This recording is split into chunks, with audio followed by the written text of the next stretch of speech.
เป็นยัง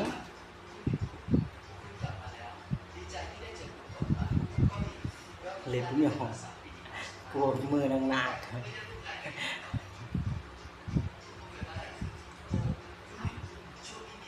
มันเป็นไหมมัน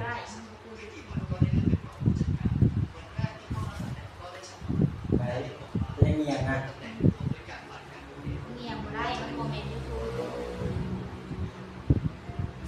เปิดได้จากมันเลย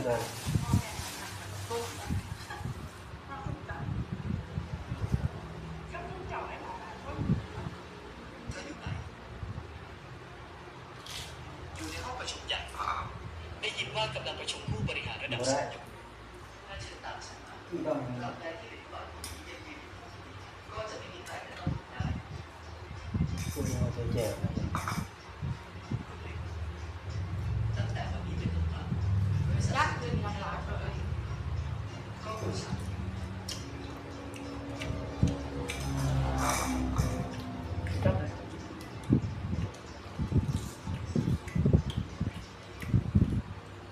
ฉันให้เวลาคุณ5 นาทีเก็บของฉัน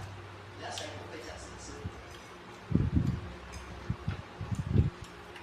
ที่ทางแต่ฉันทำไมคุณได้อารมณ์เสียขนาดนั้นสุดเสีย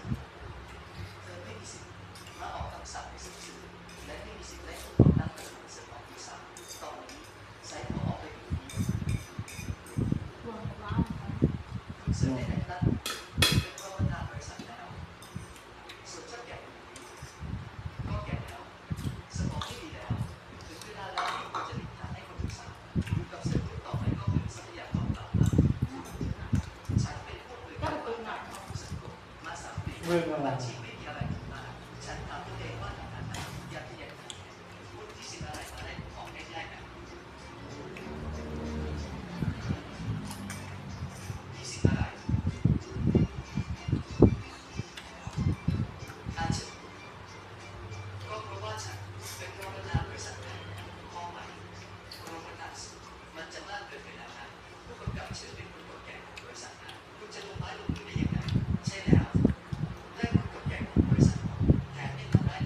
ที่มันเห็นผลอะไรกันทำแบบนี้ได้ยังไงที่มันเกินไปแล้วนะคุณถูกกดความฉันได้ดีนะฉันนะไม่ว่าพวกคุณจะทำการที่ซื้อมาหนักแค่ไหนสร้างผลงานมามากเท่าไหร่ตอนนี้ฉันคือรองประธานบริษัทซื้อถ้าคุณยังอยากทำงานที่นี่ต่อก็เชื่อฟังฉันสักนิดไม่งั้นจะทำไมเธอหรือกว่าเธอได้ดูน่ารักเธอกล้าตบฉันเลยเมื่อกี้ที่ตบเธอคือตบแทนลูกฉันที่ดีก็เพราะแกไม่เคารพผู้ใหญ่ทำตามหัวใจส่วนฝั่งนี้ที่ดีก็เพราะแกคนเด็กก็พูดเรื่องดีของบริษัทดีได้ดี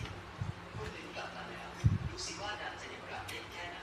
สุดท้ายหน้าคิดจริงหรือว่าบริษัทเป็นที่ที่เธอจะมาว่าได้ก่อนนั้น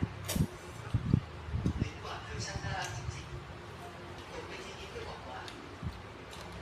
หมดเวลา5 นาทีแล้ว แจกนะครับคุณจำครับ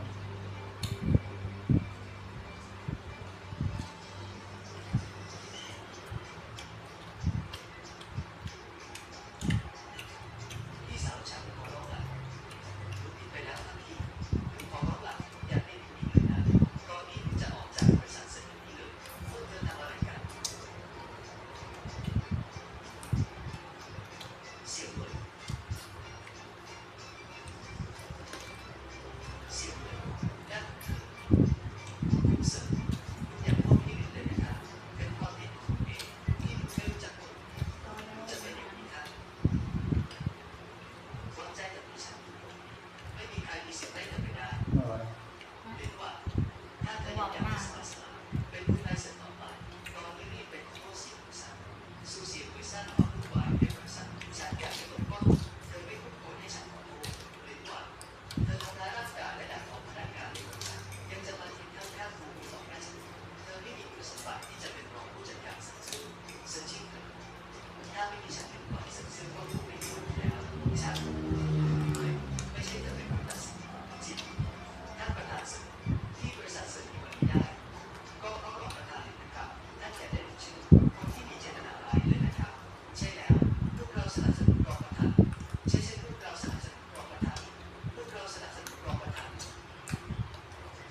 ซึ่ง ความสัมพันธ์ของผู้เพราะฉัน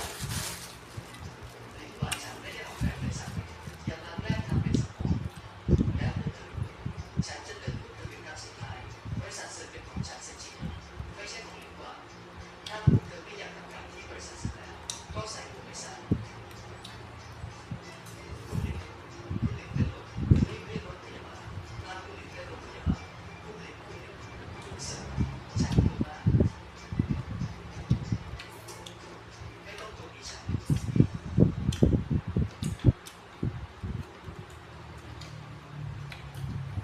คุณหมอครับคุณหมอลูกของฉัน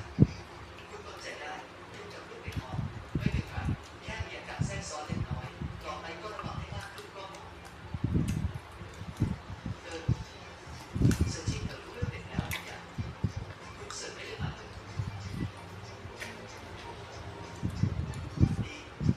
ขอบคุณคุณหมอไม่เป็นไร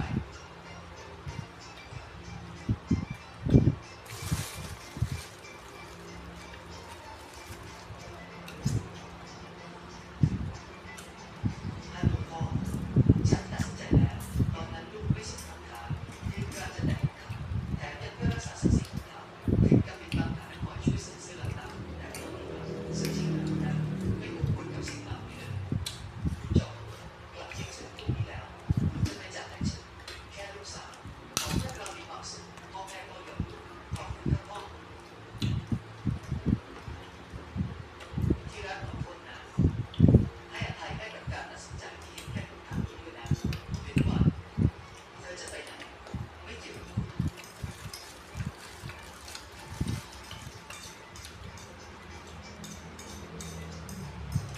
เออว่าเธอรู้สึกยังไงบ้าง เงาะตัว ฉันรู้ว่าฉันเป็นคนดีแต่วันที่ได้ทำเกินเวลานั้นทำไมได้ต่อหน้าผู้บริหารทั้งบริษัทไปดูถูกเสียงเหมือนขนาดนั้นเธอยังเด็กอยู่นะแล้วเธอจะทำงานในบริษัทออกไปหรือว่าฉันตั้งใจมาหาเธอนะยังไม่เห็นหน้ามาก่อนดีสิฉันบอกให้ออกไปไม่ได้ยินเธอออกไปหรือว่าอย่าคิดว่าตัวเองสำคัญนะเลยบริษัทเสริมก็ยังไปต่อได้โดยไม่ดี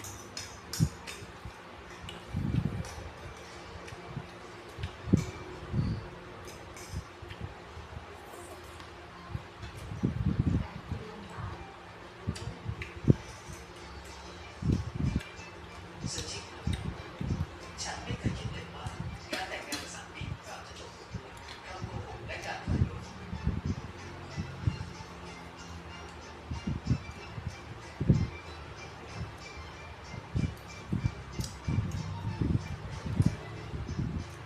ท่านประธานสื่อคุณเลยแล้วใช่ไหมครับหรือว่าคุณดีต่อสุขภาพนะครับขอโทษครับขอโทษครับ ที่แก ฉัน บอก ไม่ได้ตั้งใจ เล็ก ไม่เป็น มัน ไร